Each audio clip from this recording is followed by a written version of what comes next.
நற்செய்தி வாசகம். யோவான் எழுதிய நற்செய்தி 15ஆம் அதிகாரம், இறை வார்த்தைகள் 18 21 முடிய.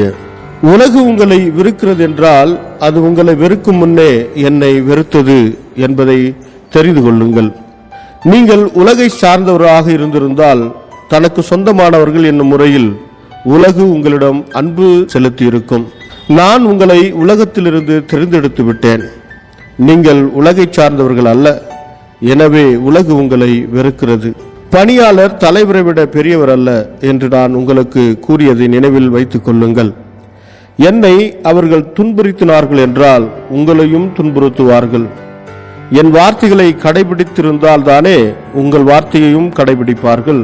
என் பெயரின் பொருட்டு உங்களை இப்படியெல்லாம் நடத்துவார்கள், ஏனெனில் என்னை அனுப்பியவரை அவர்கள் அறிந்து கொள்ளவில்லை. இது கிறிஸ்து வழங்கும் நற்செய்தி. கிறிஸ்துவே உமக்கு புகழ். ಯೋಹಾನ ಅಧ್ಯಾಯ 15 ವಚನ 18ರಿಂದ 21ರವರೆಗೆ. ಈ ಲೋಕವು ನಿಮ್ಮನ್ನು ದ್ವೇಷ ಮಾಡಿದರೆ ಅದು ಮೊದಲು ನನ್ನನ್ನೇ ದ್ವೇಷ ಮಾಡಿದ್ದನ್ನು ನೆನಪಿಗೆ ತಂದುಕೊಳ್ಳಿರಿ. ನೀವು ಈ ಲೋಕಕ್ಕೆ ಸೇರಿದವರಾಗಿದ್ದರೆ ಈ ಲೋಕವು ತನ್ನ ಸ್ವಂತ ಜನರನ್ನು ಪ್ರೀತಿಸುವಂತೆ ನಿಮ್ಮನ್ನು ಪ್ರೀತಿಸುತ್ತಿತ್ತು. ಆದರೆ ನಾನು ನಿಮ್ಮನ್ನು ಈ ಲೋಕದೊಳಗಿಂದ ಆರಿಸಿಕೊಂಡಿದ್ದೇನೆ. ಆದ್ದರಿಂದ ನೀವು ಈ ಲೋಕಕ್ಕೆ ಸೇರಿದವರಲ್ಲ. ಆದ ಕಾರಣ ಈ ಲೋಕವು ನಿಮ್ಮನ್ನು ದ್ವೇಷಿಸುತ್ತದೆ.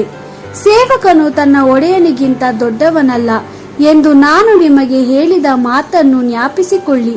ಜನರು ನನ್ನನ್ನು ಹಿಂಸಿಸಿದಂತೆ ನಿಮ್ಮನ್ನು ಹಿಂಸಿಸುವರು ಮತ್ತು ನನ್ನ ಉಪದೇಶಕ್ಕೆ ವಿಧೇಯರಾದರೆ ನಿಮ್ಮ ಉಪದೇಶಕ್ಕೂ ವಿಧೇಯರಾಗುವರು.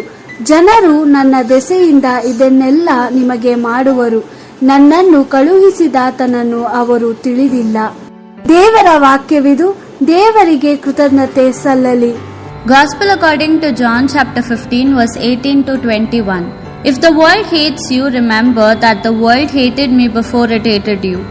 This would not be so if you belong to the world, because the world loves its own. But you are not of the world, since I have chosen you out of the world. Because of this, the world hates you. Remember what I told you, a servant is not greater than his master. If they persecuted me, they will persecute you too. If they have followed my teaching, they will follow yours too. All this they will do to you for the sake of my name, because they do not know the one who sent me. The Gospel of the Lord. Praise to you, Lord Jesus Christ.